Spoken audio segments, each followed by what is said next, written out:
Welcome. Good afternoon from The Hague for this strategic outlook.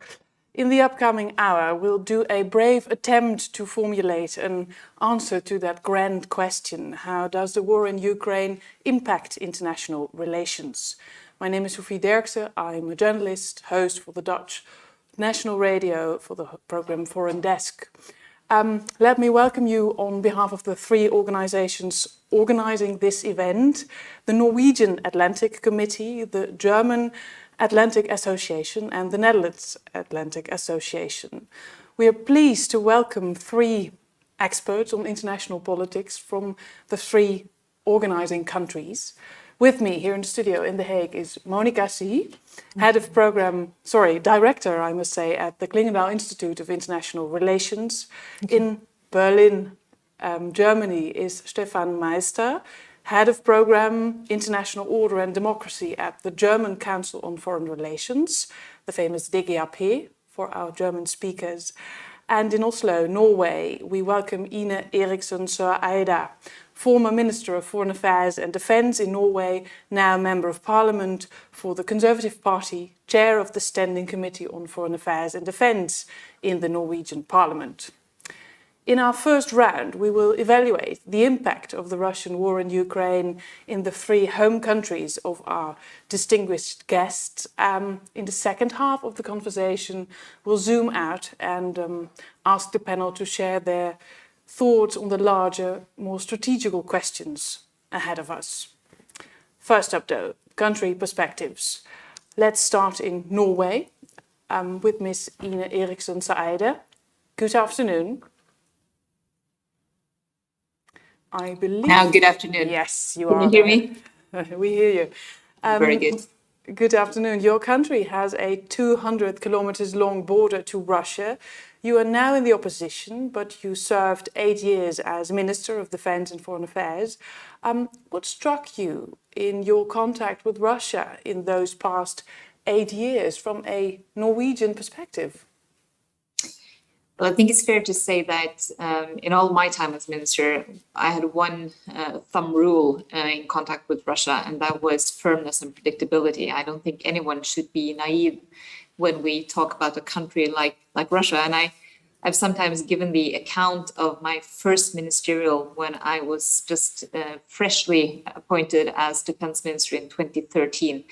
I was at my first NATO ministerial 5 days into my tenure. That's how it is for defense ministers in the NATO meetings. And the Russian defense minister was a guest at the same meeting. And he was greeted and treated with gifts, and the mood was quite well and quite good.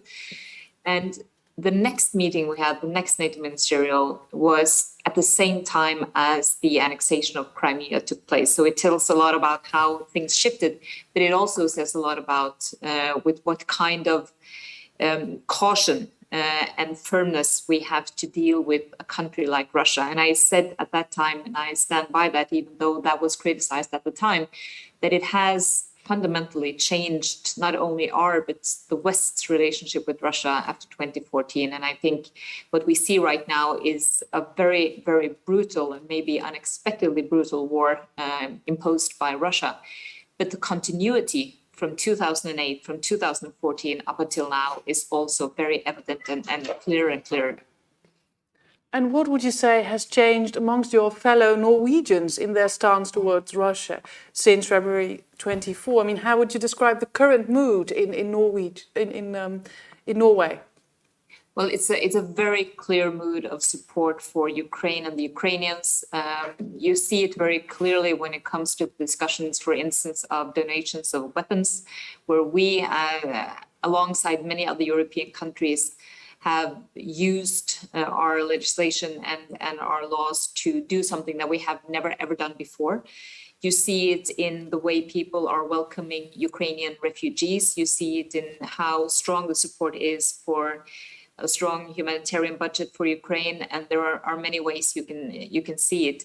You can also see it up in the north. I've been visiting Kirkenes, which is a town up in the north who is very close to the Russian border.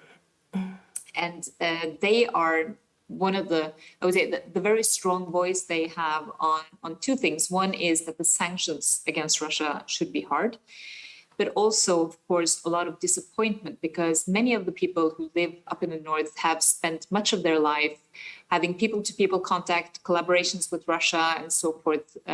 And they feel, of course, also very, very disappointed by the Russian actions and very angry by the Russian actions. So I think it's been a very, I would say, a very unanimous stance towards what Russia has been doing, not only with the latest attack on Ukraine, but it's been, I would say, it's been growing steadily over some time, where we've seen the Russian military posture take a very different shape along the border of Ukraine, inside Ukraine, and now with the full-out aggression and invasion. Stefan Meister, in Berlin, same question for you. We have all noticed that the German Chancellor Olaf Scholz made a U-turn in German foreign policy and defense after February 24. But before we get to that political reality, how would you say are average Germans affected by the Russian aggression? Has the famous German angst returned? Thank you for this invitation and this opportunity also to discuss in this setting. I think it's really very timely. I think for the German, there are some technical problems, so you maybe signal to me also if you cannot hear me well. There was a shock moment for the German elites and also for the German society with this war. It was really a reality check also for the German Ostpolitik and for the German appeasement policy of the past years. There's a huge sympathy with Ukraine. There's huge support also for Ukraine in the German society and solidarity. So I think that's really, I think Germans realized already that Ukraine exists in 2014, but now Ukrainians are really coming to Germany, and it's really impressive how people support Ukrainians and also how Germans support also the government in changing its defense policy, it's changing, really adapting also energy policy. So there is a huge support for this fundamental shifts which are now taking place also in German politics, and I think that's still driven by this shock moment. We will see what happens in a couple of weeks. If some of the elements of the past policy will come back, how sustainable this approach really is, I think we have to wait for it. And you can see also how much the German economy is also under pressure with the whole question around gas. But at the moment, I think I would say there's a huge support, and there's really also Germany stands firm with the sanctions. And I think it's also in terms of weapon supply for Ukraine. That's also a big change for Germany. So I think it's taking place. So I think it's quite impressive what this shock moment did with German society and else. We'll get back to that, obviously. Monika Sie here in The Hague. Stefan just said for Germany it was a reality check. Would you say that in the Netherlands we've also already arrived in this new reality? Yeah, I see really deep concern as a consequence of the invasion, much more than in times of the Crimea invasion and the Donbass conflict. Since then, even more than when the MH17, the civilian air jet that was downed by separatist Russian-backed forces in the Donbass was downed. There's now this feeling of war in Europe. Just to give an example, our Clingendael colleagues are on television all the time, also in the youth journal. So the youth were invited to send an email if they want to ask a question to Bob Dane, my colleague, who's on telly all the time. And there were within one day 6,000 children that wanted to ask a question. So this feeling of there is war in Europe is driving this deep concern. And then there's much more solidarity with these refugees that we've seen over the last few years, with asylum seekers coming to the Netherlands. Since last August, actually the asylum procedure and all the housing for asylums was full for asylum seekers. But now we see that the security regions managed to arrange housing for these new incoming refugees, and there is enormous effort to provide protection for these people. And what is also interesting is that you see some political effect on the Dutch political landscape, because we measured in the run-up to the war, still end of December, that more than 20% in the Netherlands found Putin actually the leader of the European conservatives. He was a true patriot, a conservative leader, emphasizing patriotism and conservative norms and values. And this really backlashed. You see the same effect with Semur in France. And that is also interesting to see. That this now is no longer the case in the Netherlands. There's much less support, of course, there, where you saw previously a flirt with Putin still, yes, up till December. Yes. I guess we spoke a bit about, let's say, the temperature in all three societies, but let's shift to the political landscape. Monika already touched on it, but let's start in Norway again. Interestingly, both Germany, Norway and the Netherlands have relatively new governments. Let's take a closer look at how their respective foreign affairs and defense policies have changed over the last weeks. Mrs. Ine Eriksen Søreide, as said, you are now in the opposition for the Conservative Party. Since October, Norway is governed by the Labour Party and the Centre Party. How do you evaluate their initial reaction to the Russian invasion? What major shifts do you see in their policy of the current Norwegian government? Well, I think it's fair to say that the policy line that has been outlined by the new government has really gathered much support in Parliament, both when it comes to the, I would say, landmark decision to donate weapons to a country that is at war. I think as for Germany, that is really something that marks a major shift, but it had almost unanimous political support behind it. And I also see that the decision the government has made on cutting the political contact with Russia, as has every other European country, has also gathered unanimous support. So I think that the dealings with Russia at the moment, and also with the war in Ukraine, has gathered more or less broad and unanimous support. And we could see it also today in Parliament. We had a very, I would say, moving and very strong speech from President Zelensky in Parliament today. And it is, I think it's important to know for the viewers that it's a very, very rare thing that anyone is allowed to speak in the Norwegian Parliament. That has only happened 2 times before in history, and one was Winston Churchill. So this is really something that does not belong to normality, so to say. But it was maybe on a very concrete level, just to have an update. What is it that the Norwegians offered President Zelensky in return to his requests?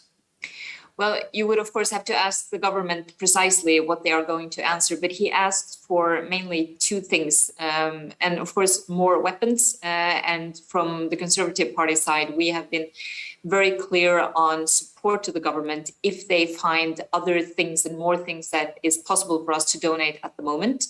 And the second thing was the discussions on Russian ships coming to European ports. I see now that the Prime Minister has declined that wish, and I would like to know more about how they assess the situation, both now and also in the weeks and months to come. But in all, I would say that the political support, the support for still donating weapons, and also, of course, for rebuilding Ukraine when the war ends at some point, gathers unanimous support. Just because you're so close, of course, closest from all 3 of us to Russia, I would like to know, what does the current war in Ukraine and the conflict with the West mean for the Arctic? Is this conflict likely to spill over into that region as well? And what will be the implications? Well, the government is currently very clear on the assessment that this has not increased the threat level towards Norway. And of course, we are in a situation where we're a NATO member, which of course makes it a different situation for us compared to other countries who are not. But we keep a very, very close eye on the developments in the north. And one of the things we have seen is that there are fewer military brigades in the north now, because many of them have been sent on the Russian side, because many of them have been sent to the war in Ukraine, and they've also suffered some heavy losses.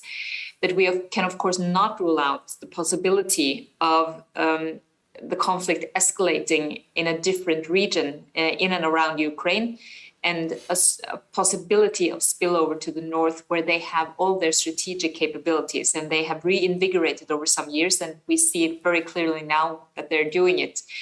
Their bastion defense concept, which of course is a very important part of their defense concept, that is for us something that is right outside our doors. So that is something that we keep a very close eye on behalf of both ourselves and the alliance. I want to shift to Germany. Mr. Stefan Meister, this U-turn that the German government famously now took, I'd like to hear from you. Where are those 100 billion euros pledged to the German army going to end up? And will that be enough to realize, the German capabilities and aspirations, ambitious as they are for now? Just a couple of sentences to understand also for the government what this means, and then I will come to your question. So I think for the first time the German elites understand that this is about our security. And we have to do something for our security. I think this is really where we really woke up in a different reality in Germany. And there, this willingness comes also to spend more on defense, which is really an area where Germany failed in the past decades. I think the second point is this government was not prepared for foreign and security policy. If you look in the coalition agreement, if you look on the discussions also of the government, it was first of all about modernization of Germany, digitalization, climate policy, energy policy. So I think, and you could see in the beginning also when before this crisis really became a war, that this government was very slow in reacting. There was a lot of unclarity, and there was a lack of leadership. I think we can really say this, and there's still a lack of leadership in Europe. I think Germany is not leading Europe. I think we also have to say this. It's more about the US who is also leading Europe. This is at least my impression. And this government still is somehow behind. It's not proactive, but it is rather reacting to Russia and what others are doing. Nevertheless, I think this decision by Chancellor Scholz, which was made in a small circle of people, so it was not really discussed with every key player in the coalition, to spend 100 billion euro on defense in an extra fund and spend more than 2% of the GDP finally also on defense. And I would say this is maybe not sufficient. We remember in Cold War, we spent around 4 or 5% of our GDP on defense. And if you really invest in brand new technology, I think you will also need money to operate it. So I think we will have a further discussion maybe about to spend more. So I think what we know until now is Germany will buy F-35 fighters from the US. I think that decision is made, and I think it's also about the capability of nuclear sharing of Germany. We really, our tornadoes, they are outdated, and Germany might not be able to fulfill this obligation. And then it's also discussed to buy an air defense system from Israel. It's still not decided if and how this will be integrated also into Europe. So I think we are quite in an early stage. And then I think it's still not clear where the money is spent and how the money is spent. And we also know how slow the system is, how bureaucratic the whole system is. And I think that will be also needs to be changed to make quicker decisions, to have faster processes, and really doing things now and not in 3, 5, 4, 6 years as we normally do, and then maybe have again a different decision. yeah, so I think there will be also on the marine, there will be spent, and on drones. I think drone technology is something which is discussed, but I think that's too early also to make here to talk here about this. I think it's a work in progress. But it's quite worrisome if you say that this bureaucracy made that it's difficult to take quick steps in the past. There's obviously this structural problem that up until recently money, or better said, a lack of money, defined how the German army looked like. There seems to be no structural plan. Are you confident that the Germans will be able to change that in a very, short period of time? So there will be a new defense strategy, or no, new security strategy coming up. Foreign Minister Baerbock announced this already, and it will not take again 1 or 2 years, but it should take like a couple of months. So let's see how the German system is able to adapt to these new realities. Yeah, I always call the German foreign policy a rather bureaucratic foreign policy and not a strategic foreign policy. Yeah. So, and I think what we need is not only a U-turn in terms of rhetoric and spending, but also in terms of culture, in terms of strategic thinking, in terms of also mentality. And I think that only starts. Yeah, so we are a pacifistic society where there was no willingness to spend money on the army. German Bundeswehr is really in a disastrous condition. Yeah, it's dangerous somehow also for Germany, and it's really problematic. And I think that needs to be changed now substantially. And I think that needs really a mental change, how to come from this decision to implementation and to really being an integrated, strong part of European defense. I think that still needs to be done. Yeah. And I think there needs some pressure, but there needs really also some leadership in Germany. Sorry, I didn't hear the last part. Sorry, the last phrase fell away. I think we get the gist of what you just said. Monika, I think there's a need for leadership also to lead Germany in this process. I think that's very crucial for the Chancellor especially. Point made. Monika, these ambitious German military budget, let's look at the Dutch ambitions so far. The new Dutch government already planned to increase its military budget after years of budget cuts, we must say. How ambitious are they now after February 24? Should they follow the German example?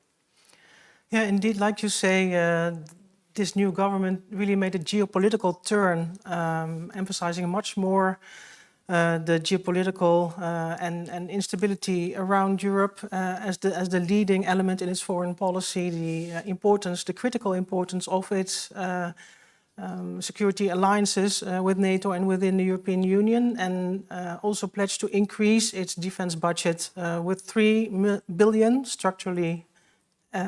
So that would lead within up to 2024, within 10 years, 2014, 2024, if you compare it over that decade to a doubling of the Dutch defense expenses. And directly after the invasion, there was a motion in the Dutch parliament accepted with an overwhelming majority, asking to speed up this extra investment and also to intensify the cooperation within NATO and with European partners. We are still not at the German target of the 2%. That would require another 2 billion euros structurally. And of course, there will be many other expenses coming up with the aftershocks of the war in terms of energy prices, in terms of inflation and the cost of refugee protection. So the Dutch government has not spoken out in that respect. And I think we will only see that in the so-called spring note that the Dutch government will, in its budget process, publish in May.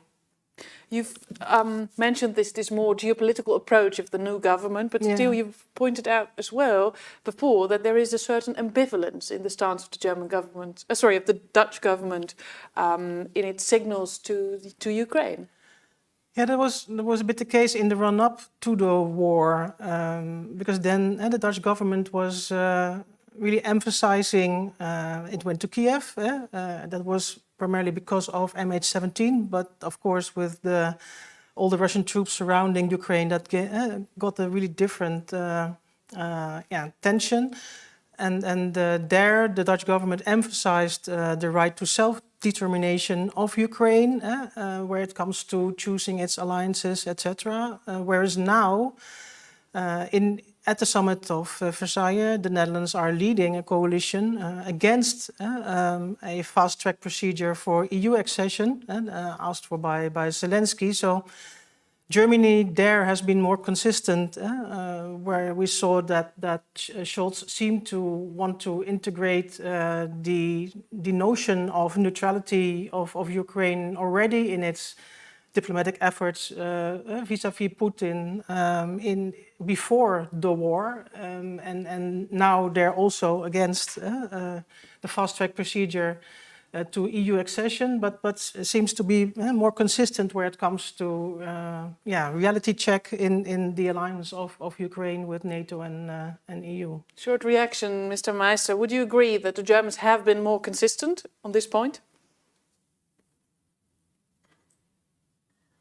Still, I think Germany could do more. Yeah, and I think it's still more brakesman also on membership perspective on, and I think this whole discussion about neutrality and guarantees for Ukraine, I think it is a non-starter. I don't see how this should work, and we don't know exactly how it works. Yeah. So I think where there is a kind of consistency is that there is really a systematic support for Ukraine, but we still have discussions about should we supply this or that, and the Chancellery is here very careful also in going beyond what is there. And I think Ukraine needs really more. Germany could supply more, could even fund also more. And I would rather say we do not enough also for Ukraine in this war, to be honest. I would suggest we take a closer look at the possibilities for future defence cooperation.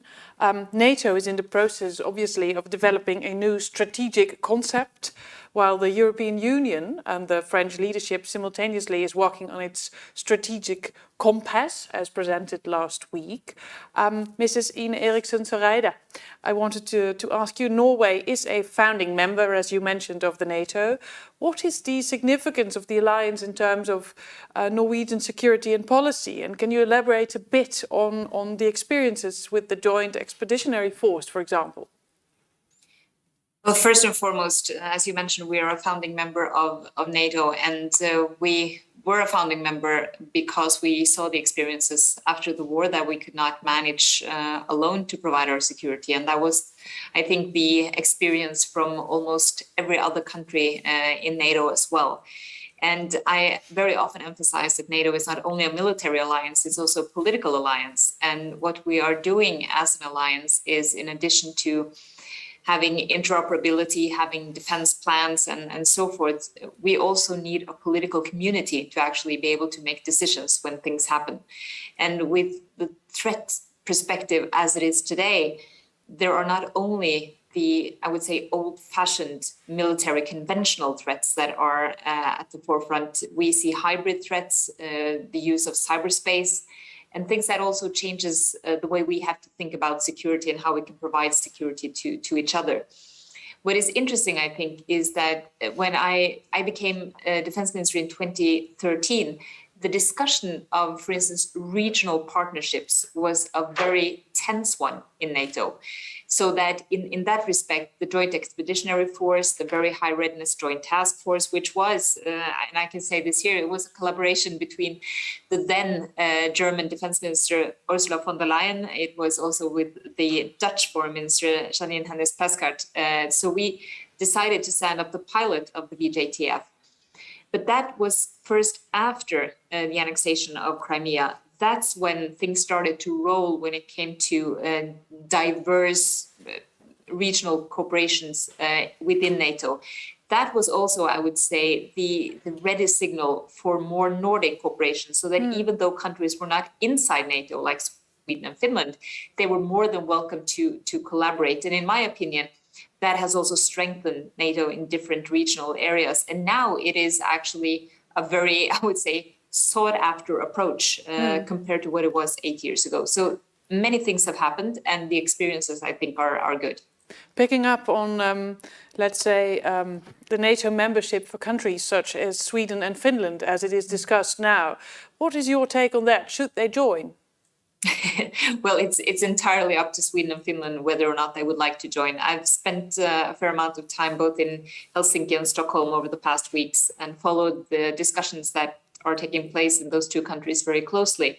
And I can really say that the discussions have matured very quickly, both in Sweden and Finland. And I think we will see also rapid steps in either the one direction or the other direction quite soon from both countries.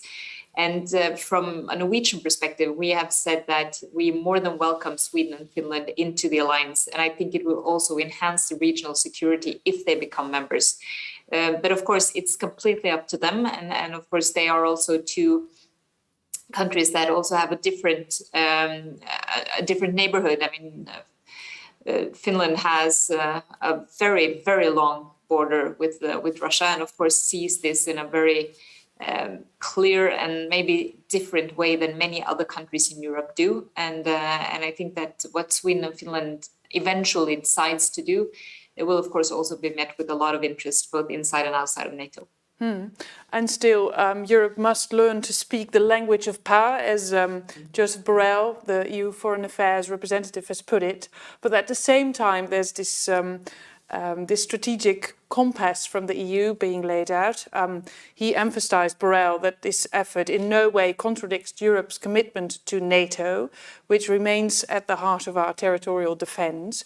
Question, of course, being how to combine the two. How should that European strategy fit into the new strategic concept of NATO? I wanted to ask you, Mr. Meyer in Berlin, in this strategic compass, plans are to set up a joint defence force of 5,000 soldiers by 2025. Germany has agreed to provide the core of the intervention force for its first 12 months. What should we make of that? And is that a sensible thing to do, considering the current state of the German army, as you just described it? Meister's the name, just to have it the right way.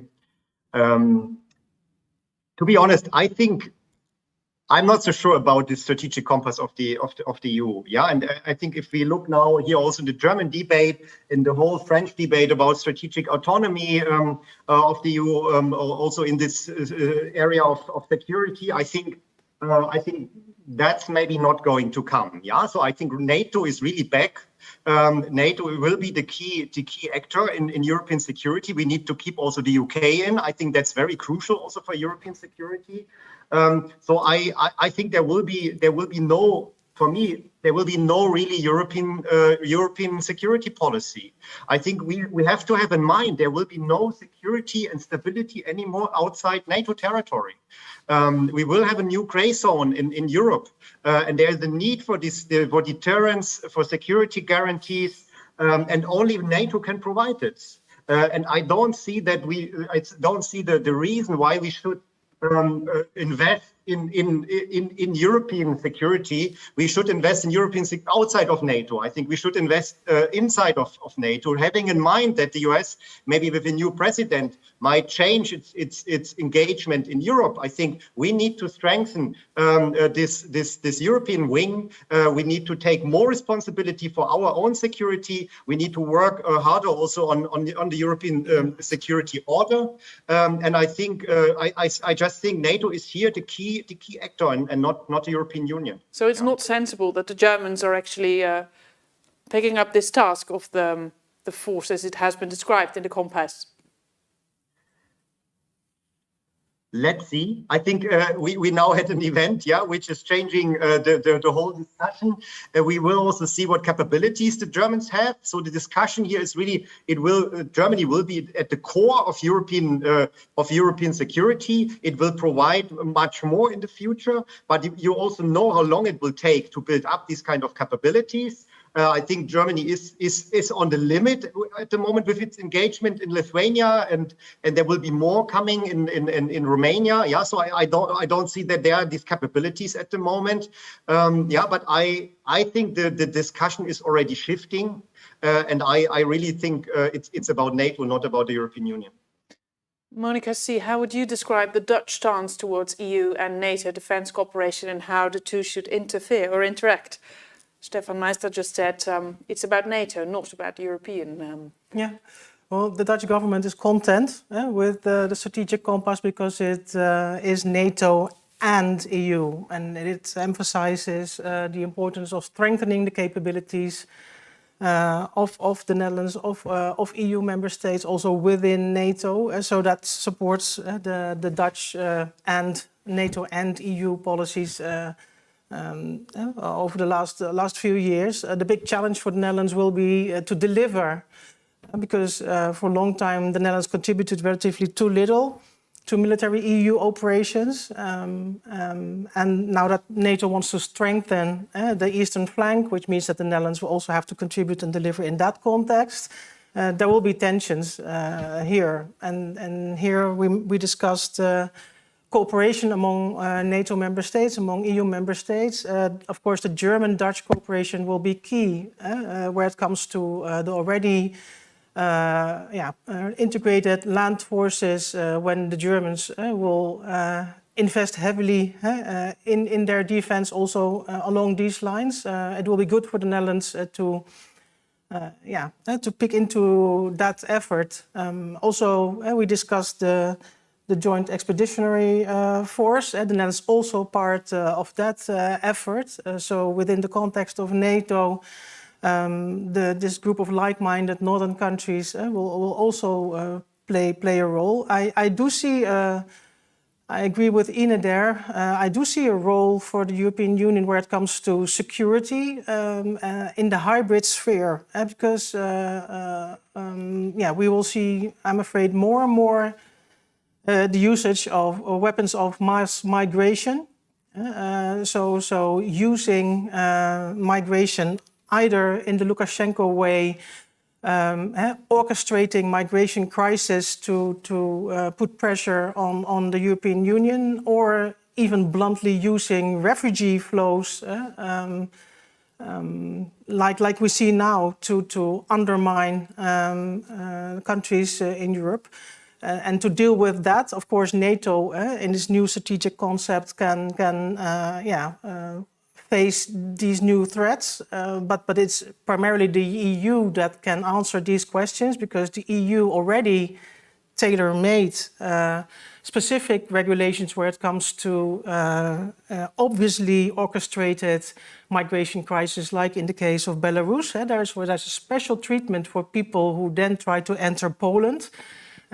These exceptions were important for Poland. Then we have now the historic decision of temporary protection of the Ukrainian refugees, making it possible that we deal with these people and provide protection. And then really important will be the negotiation of the migration pact, still for years ongoing, because this war will have enormous aftershocks in terms of the food crisis, and we already have the economic aftershocks of the COVID crisis in the countries surrounding Europe. Now that temperature is rising and the sea becomes calmer, we will also have an irregular migration crisis on top of this refugee crisis in the summer to come. And for that, we really need the EU also as a security actor, because migration will more and more also become a security threat. And if I understand you well, it should also be on the NATO agenda. This weapon of mass migration, as the US calls exactly, it. because it is used as a weapon. It has been really discovered as a weapon. General Breedlove during the Syria war already said what the Russians are doing now in Syria, bombing these cities, is already using refugee flows as a way to destabilize Europe. Then people were not really understanding what he was saying yet. But after Lukashenko did it with people who were brought into Belarus to enter irregularly Poland and the Baltic states, now we understand these refugee flows also in a different manner. We've talked about defence, we've talked about migration. I'd like to shift towards energy. As a consequence of the war in Ukraine, the EU is increasingly calling for strategic autonomy, also in the field of energy. Mrs. Ine Eriksen Søreide, Norway covers approximately 22% of EU's gas demand, as one of the largest suppliers of natural gas to Europe. What is Norway's stance on European strategic autonomy in this field of energy?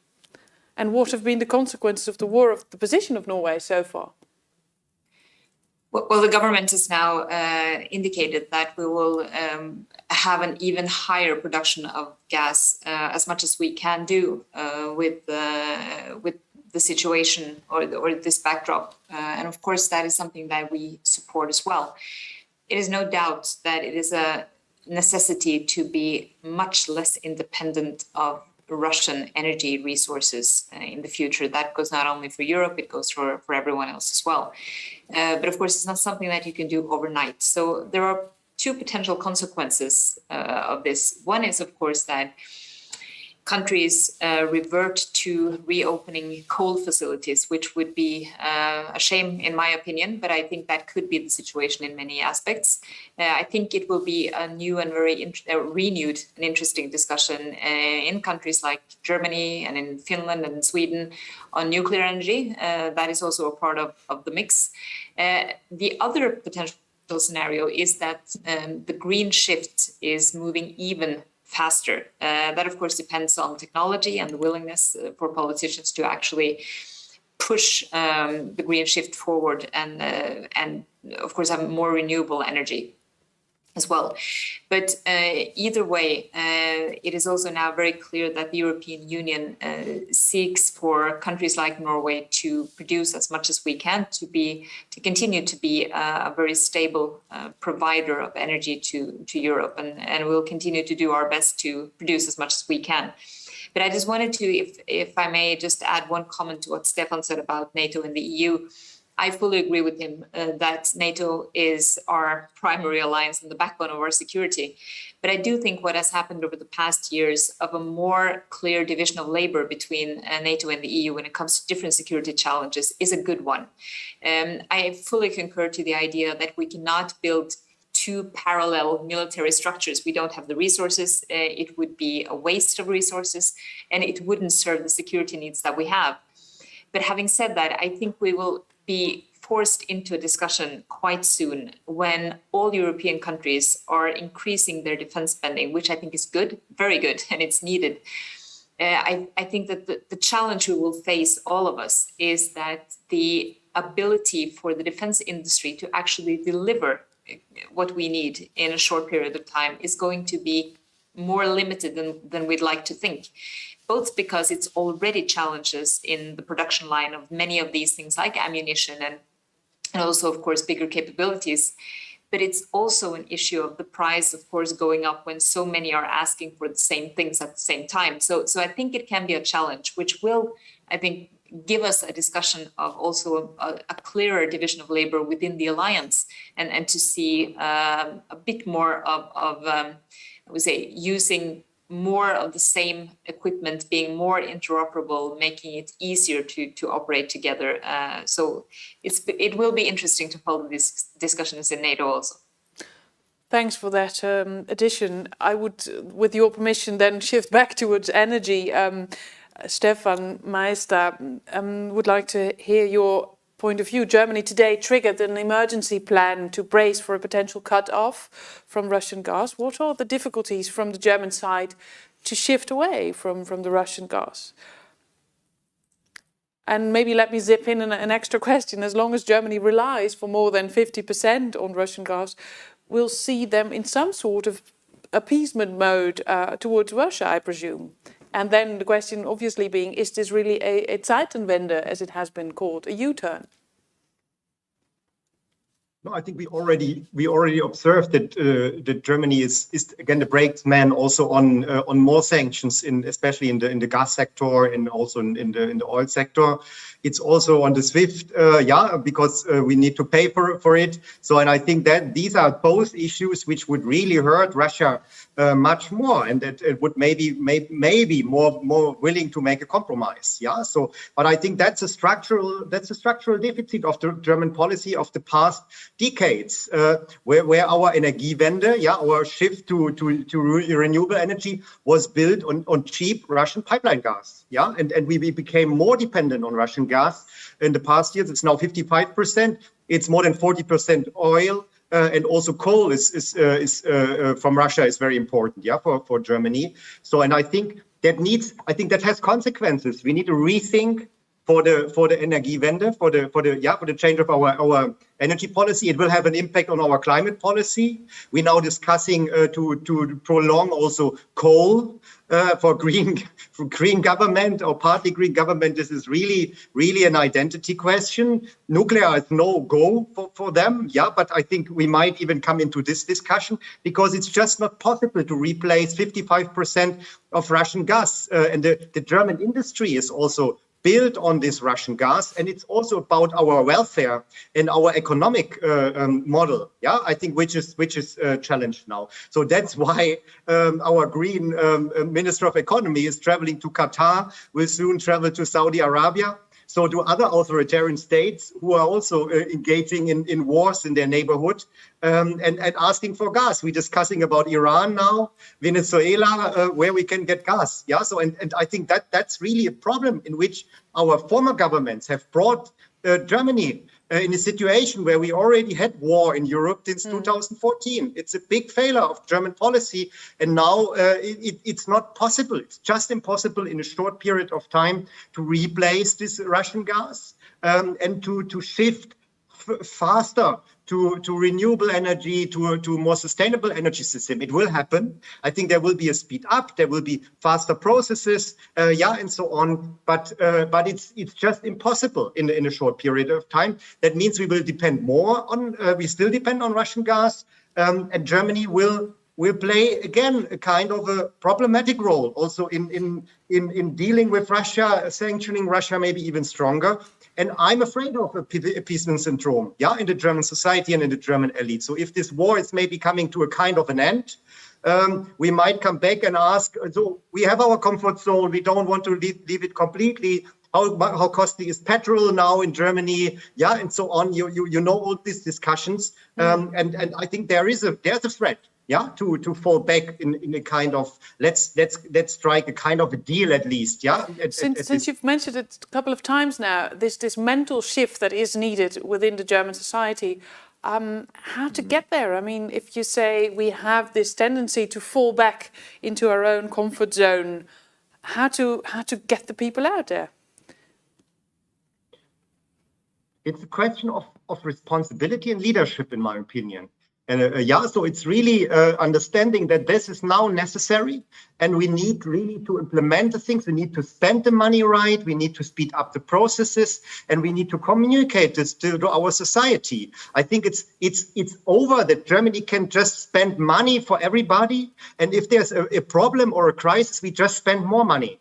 It will not work. On one point, you cannot spend on one hand you subsidize diesel, and on the other hand, you want to have a renewable and sustainable energy system. Yeah, so I think there are really some irregularities, and it's really about ending also this kind of comfort zone that there's always enough money for everything. And we have to rethink our economic model. And I think that needs to be done now. We didn't discuss China, but China is also part of it. We'll get there. We'll get there. Much more China here. Yeah. We'll get to China. Just let me give Monika Sie the opportunity to respond, let's say, on this energy question for the Netherlands. The Netherlands is less dependent on Russian gas than the EU average or a country like Germany.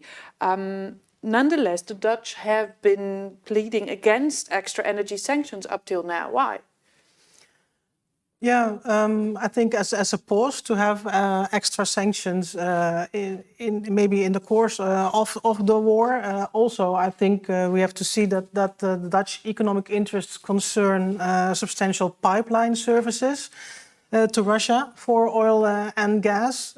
So that is around 2.4 billion in 2021. That's a bit more than 1% of our total exports of services, but it's quite important for the Rotterdam harbor. What I do find interesting is that the war and increasing geopolitical tensions have made another really turn possible in Dutch policies, and that is on EU industrial policies. There, the Dutch were always against anything that could disrupt the internal market, and always anxious what the French and Germans would do with their deep pockets for their national champions. But it's in this new context where it is necessary to become more independent of Russian energy, the idea of using EU industrial policy to boost the hydrogen efforts and to support green industry. That is also a really interesting shift in the policies, aligned with, for instance, the speech that Macron gave on his ideas for French industrial policies in the context of this war. If you permit me, I'd suggest that we zoom out a bit further for the last part of this conversation. The world as we knew it has changed. Question being, obviously, how do we see the NATO, the US-EU, the US-China relationship developing? What future security order do you foresee? Let me start in Norway again with Mrs. Eriksen Søreide. Since you've operated in the field over the last 8 years, how do you see the role of the US within NATO developing? And maybe you can also give your view on how the current domestic political situation in the US affects that role.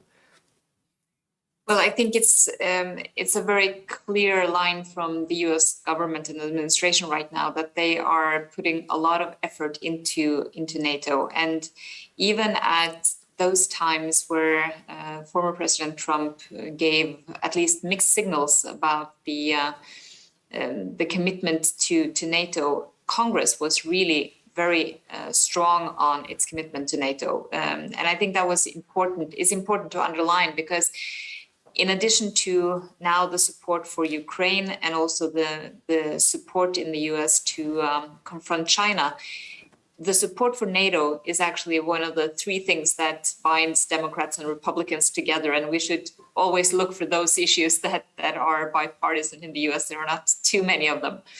So in my opinion, I think it's really a very strong commitment from the US. The Vice President Kamala Harris was at the Munich Security Conference 5 weeks ago, and she also talked about this ironclad commitment, and also the president himself has been repeating this. So I think it's a the very strong commitment is also very clear, and it's clear also bipartisan, which is important in the US at the moment. Having said that, I think that it's also of course, a challenge, I think, for many countries to also look at the domestic political situation after the January 6th attacks and to see what the institutions had to deal with in the aftermath of that attack. The institutions were solid and dealt with the situation that arose, but of course, it is a challenging situation to watch what was happening. So again, I revert to what I said earlier, that this is a very strong commitment that is shared bipartisan in the US, and I think that is actually the most important thing right now. I also think that the interest from the US side in engaging with European allies in what is now a war in Europe again is very strong. If you go back some years, I think that the US also was looking at other areas as more challenging and more dangerous than just what happens in the heart of Europe. Now I think that has changed dramatically, and Norway, alongside other countries, have been working ever since 2008 with dragging more of the attention of big allies up north to understand the security challenges that we see, and we have succeeded in doing so. And that is why I think that we are better prepared as an alliance now due to the work that has been done over the past years than we would have been had it not been for what we have been facing and working with for the past years. And then, Stefan Meister, from a German perspective, how will the rapid changes we discussed in foreign policy and security policy in Germany, how will it affect the transatlantic relations from a German perspective? You've already mentioned that the F-35s have been bought, but moreover.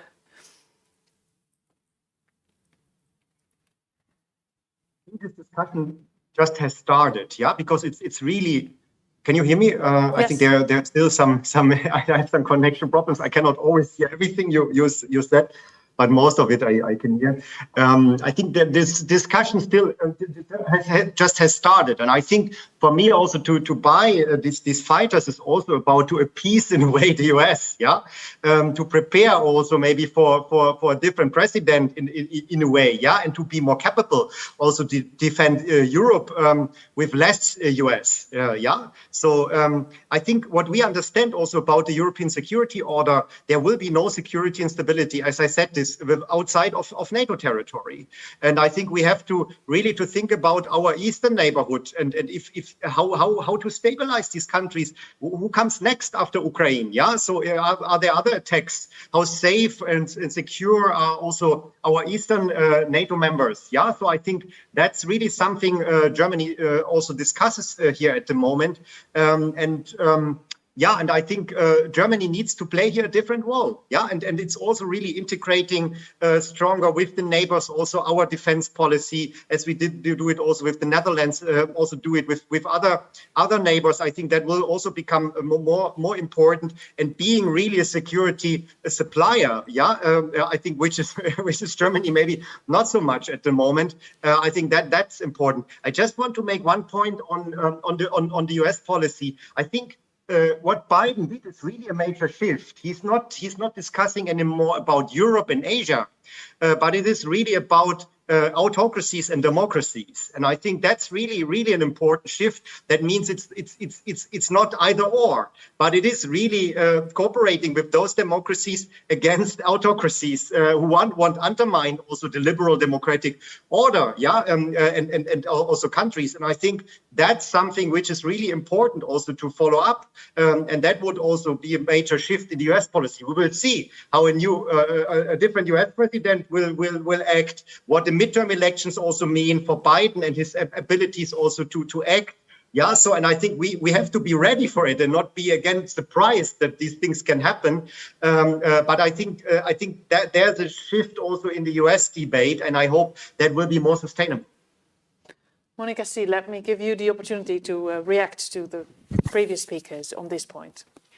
This future security order that we see arising. Yeah, the elephant in the room is China. We have not discussed China, of course, because it's focused on Ukraine. But if we are zooming out, then there is China. And it struck me in the beginning of March that Josep Borrell said, we need China as a mediator. The US, the European countries will not be able to mediate really in this war. We need China as a mediator. Well, China did not respond.